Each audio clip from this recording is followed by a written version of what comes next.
Okay, so here we go. These are the problems for section 7.2. Some of them we went over in class. So the question is to determine whether each pair of figures is similar, and if so, write the similarity statement and scale factor. If not, explain your reasoning. This problem's kind of tricky actually because you're going to kind of cheat. We don't have a way to prove this similar yet. We can't prove all the angles are congruent. We can't prove all the side pairs are corresponding and similar. But what we can prove is that these two triangles are actually congruent by side, angle, side. Which means if they're congruent by side, angle, side, they are similar.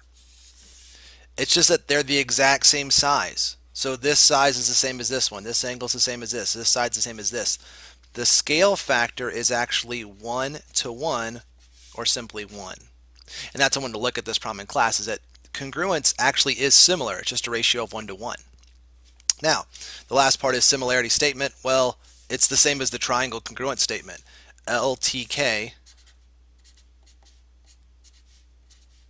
is similar to triangle MTK.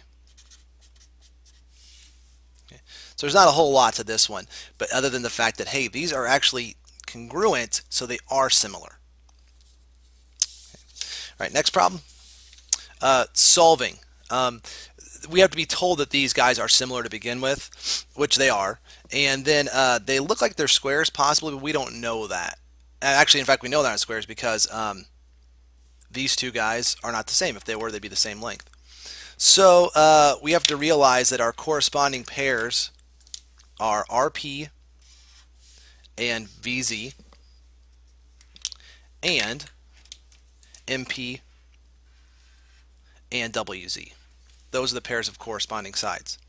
So it doesn't matter how you set it up. If I do 3x minus 1 over 4, that means I have to do 8x minus 1 over 12. Okay. And then now we have that set up, just cross multiply.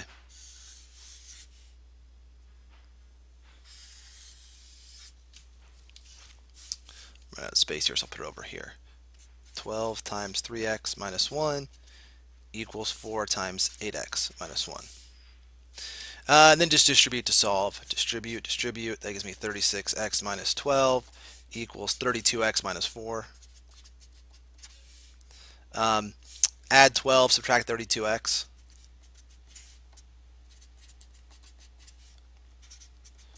Four x equals 8. Therefore, x is 2. If you really want to get fancy, plug that in for x. Yeah.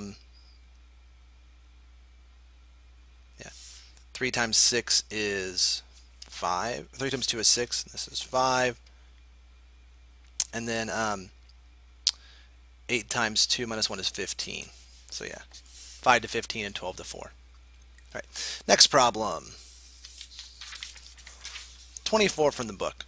Now this is using the theorem about the similar triangles and the fact that if two triangles are similar, which these two are, that means not only are the side lengths proportional, but so are the perimeters.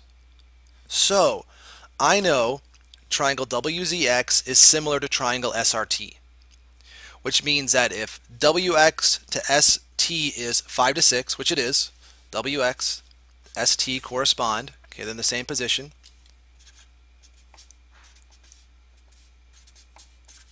5 to 6.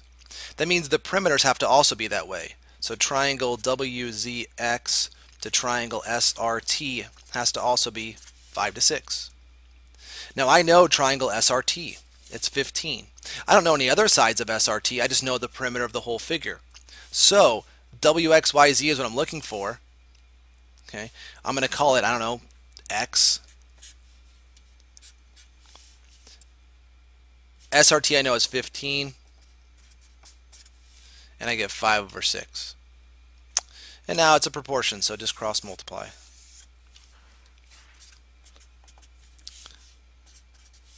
Five times 15 is 75.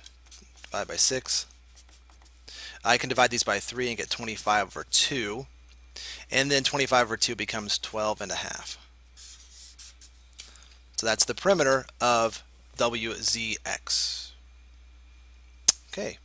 Last one I want to look at here then, talked about in class. Similar to something from last section, but again, and actually similar to the last problem.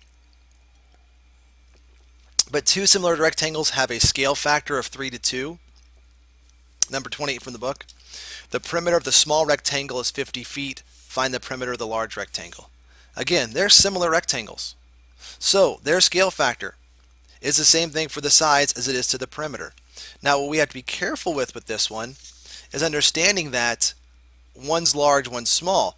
So the scale factor is 3 to 2. Well, the large one has to be the 3. It has to, because they have to correspond that way. So this is large. We'll call this one small for S. So I know the perimeter of the small rectangle is 50 feet. So 3 over 2 is L over 50. And now we just cross multiply. 2L is 150.